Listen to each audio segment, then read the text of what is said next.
The idea that a robust human skull is a primitive trait is a non-scientific idea. In hunter-gatherer societies, a thick brow ridge may have been seen as a sign of intelligence. We'll circle back to this idea later. Several Denisovan populations repeatedly interbred with modern humans. A new study of Denisovan admixture reveals that 4 highly divergent populations mixed with modern humans. Scientists believe that individuals from the most recently discovered hominin group, the Denisovans, who interbred with modern humans, passed on some of their genes through a series of distinct interbreeding events that shaped early human history.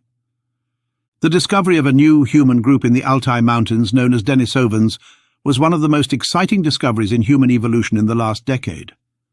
Unlike Neanderthal remains, the Denisovan fossil record only includes a finger bone, jawbone, teeth, and skull fragments. Using the surviving Denisovan segments in modern human genomes, researchers discovered evidence of at least 3 previous introgression events from different Denisovan populations into modern humans. Each of them has varying degrees of relatedness to the sequenced Altai Denisovan, indicating a complex relationship between these sister lineages. Here, we examine the evidence that suggests that several Denisovan populations, which most likely had a wide geographical range, adapted to different environments and interbred with modern humans multiple times. We then discuss how archaic variants have been influenced by demographic history, negative and positive selection, and conclude by suggesting potential new lines of research. Subsequent genome analyses revealed that Denisovans diverged from Neanderthals 400,000 years ago, and that at least 2 distinct Denisovan populations interbred with ancestors of modern Asians. Interestingly, it was once theorized that Neanderthals evolved from a common ancestor with gorillas, while humans evolved from a common ancestor with orangutans. It is a common misconception that humans evolved suddenly and neatly from a single common ancestor, but as we learn more, we realize that interbreeding with different human species occurred and helped shape who we are today. However, using the surviving Denisovan segments in modern human genomes, scientists have discovered evidence of at least 3 previous events in which genes from different Denisovan populations found their way into the genetic signatures of modern humans. Each of these has varying degrees of relatedness to the sequenced Altai Denisovan, implying a complex relationship between these sister lineages. Several Denisovan populations, which likely spanned Siberia to Southeast Asia and Oceania to South America, were adapted to different environments. Given the fact that recent DNA studies show that Papuan Highlanders interbred with a Denisovan-related group, possibly as recently as 15,000 years ago, we should be looking for skulls with so-called archaic-looking features in Papua and Australia. However, this archaic population is deeply divergent from the northern Denisovans population from Siberia and China. Scientists identified another Denisovan population which lived in Southeast Asia that diverged around 363,000 years ago from the Siberian group. The Denisovan lineage found in Australia and New Guinea split off from the northern Denisovans around 283,000 years ago, suggesting they arrived in Australia New Guinean around 300,000 years. This would have given them ample time to spread throughout the landmass known as Sahul, which is the connected lands of New Guinea, Australian and Tasmania during Ice Age sea levels.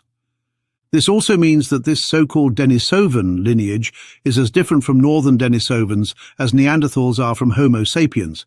Therefore, the northern Denisovan skulls, such as from China, are not a good indicator of the skull morphology of this population.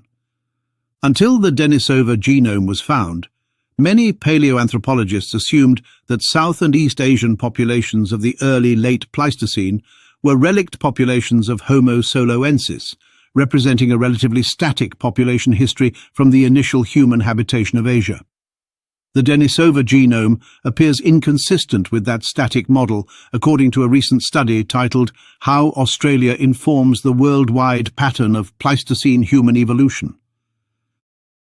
There are no diagnostic skeletal remains of Denisovans to help with this, and only limited inference is possible from the Denisovan range. But if we begin with the assessment that the sum of the ancestry of Australians is from populations inhabiting regions closest to Australia, one of the key conclusions of this research, and are mindful that the Denisovan haplotypes are unlikely to be from East Asians or Southeast Asian populations as they are constituted today. The other potential nearby source of Denisovan haplotypes would be from the Homo soloensis specimens from the Solo River in Java. We have no Homo soloensis DNA, but in view of the anatomical comparisons presented here and the geography of the region, where else could the significant Denisovan contribution have come from? According to the report, WLH50 is the 29,000-year-old fossil of a large, young to middle-aged male found in dune deposits near Lake Garnpung, one of the Willandra lakes in New South Wales, Australia. Its importance stems from the significant similarities it appears to have with the nearby and most probably earlier human sample from Java, Indonesia. Two implications of these similarities are important: the implications for human ancestry and the implications for the place of Homo soloensis in human evolution. Embedded in the bank of the Solo River in the shadow of the volcanoes of Sangiran, Homo soloensis remains apart. Volcanism deeply affected life, death and fossilization of Homo soloensis in eastern Java, where the volcanic province has produced 100 fossils. However, for a long time Homo soloensis did not find a real place in taxonomy and in the scientific debate, whereas Neanderthal is still famous for its cultural or biological struggle against the ancestors of modern humans. Experts claim that there was no overlap of Homo soloensis with Homo sapiens in Java, and that Homo sapiens arrived much later. But many researchers are not convinced because Homo soloensis fossil material from other Javanese sites has yet to be properly dated, and may be even more recent. The Homo soloensis remains are characterized by more derived traits than more archaic Javan Homo soloensis, most notably a larger brain size, an elevated cranial vault, reduced postorbital constriction, and less developed brow ridges.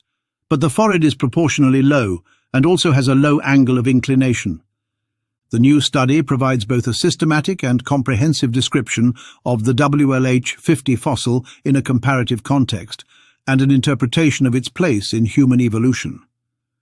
A comparative analysis of the WLH50 cranium is important for understanding its morphological pattern and addressing its ancestry, in particular whether there are multiple ancestors for WLH50 and other Australians that include late Pleistocene Indonesians from Java.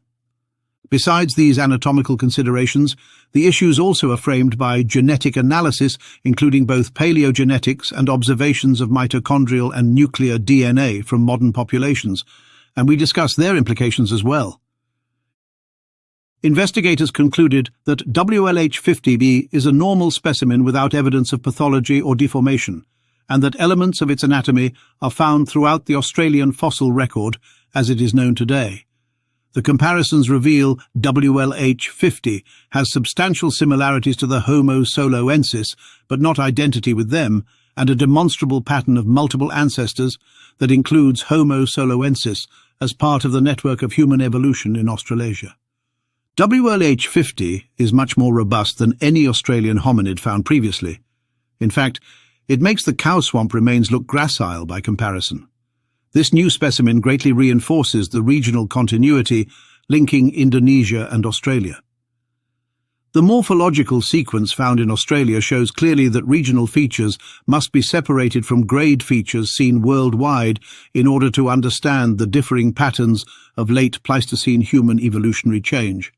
It has been said that WLH50 has many of the same features as Homo soloensis, but some of WLH50's most notable characteristics include a thick brow ridge, unusually thick and dense cranial vault, a large cranial capacity of 1590 cubic centimeters, an extended neck area for muscle attachment, occipital bun, and robust size. Could this robustness have been seen as a sign of intelligence rather than as archaic? We can only speculate what the ancients believed. According to the recent African origin theory, the archaic humans from Indonesia are classified as Homo soloensis, a different evolutionary species that could not have contributed to the ancestry of modern Australasians. Therefore, this theory of complete replacement makes clear predictions concerning the ancestry of the specimen WLH50. The fossil is potentially only 14,000 years old, according to gamma spectroscopy and thermal ionization mass spectrometry uranium series dating. It has been suggested that the latter technique provides a minimum age for this fossil, due to the fact that uranium uptake begins following burial. Meanwhile, ESR dating techniques calculated that the bone fragment was 29,000 plus or minus 5,000 years old. However, even under the most generous interpretations of lineage divergence, different putative ancestors of WLH50 have not been separated for long enough for significant reproductive isolation to be expected. This assessment is also supported by the analysis of nuclear DNA and by observed mixtures of both Neanderthal and Denisovan nuclear DNA with each other and in many human populations. Meanwhile, the pattern of variation outside Africa appears to reflect interbreeding among populations that were much more separate during the period before 100,000 years ago, including the Neanderthals and Denisovans. This historical pattern is not uncommon among mammals, for which reproductive incompatibility has rarely evolved in a period shorter than 1 million years. The recurrence of this pattern within and outside Africa and the geographic specificity of Denisovan and Neanderthal descendants both show that interbreeding among these ancient people recurred within their habitats. Neanderthals and Denisovans were part of the biological species Homo sapiens. Therefore, today's people around the world are a relict mixture of populations from an ancient species much more genetically and morphologically diverse than now. Accepting that Neanderthals and Denisovans are sister groups within the species Homo sapiens, there remains a fundamental difference between them. As far as the fossil record is concerned, we cannot identify who the Denisovans are. While there are almost certainly Denisovan fossils in the hands of paleoanthropologists today, we cannot recognize them, and it is even possible that there never was a recognizable sample of Denisovans in the sense that there is a recognizable sample of European Neanderthals. Surprisingly, the Denisovan contribution to the nuclear DNA of populations from New Guinea and Australia is some 25 times greater than the aforementioned contributions to mainland Asia and the Americas. The highest frequencies of Denisovan nuclear DNA in living populations are found in indigenous Australians and similar or slightly less in New Guineans. More broadly, current populations with significant amounts of Denisovan DNA are only found east of Wallace's Line. However, speculation surrounds the exact age of this fossil and a debate concerning its ancestry in relation to other late Pleistocene humans, as well as Homo soloensis due to their close resemblance to one another. An ongoing debate within paleoanthropology is whether to place Homo soloensis as Homo sapiens or Denisovans. Evaluating this ancestry is important to our understanding of modern human origins in Australasia because the prevailing models of human origins make different predictions for the ancestry of this specimen and others like it. The out-of-Africa theory, also known as the replacement theory, predicts that late Pleistocene Africans are direct ancestors of WHL50 and that the Homo soloensis are not direct ancestors of Australians. With the discovery of the so-called Denisovans, many now believe that Homo soloensis could be southern Denisovans. In fact, evidence of a Southeast Asian location for the Denisovan admixture thus suggests that Denisovans were spread across a wider ecological and geographic region, from the deciduous forests of Siberia to the tropics, than any other hominin, with the exception of modern humans. Homo soloensis's last appearance coincides with a time when the world shifted from a glacial period to an interglacial period, and temperatures rose. Java, which is now mostly rainforest, was covered in woodlands during this cold spell.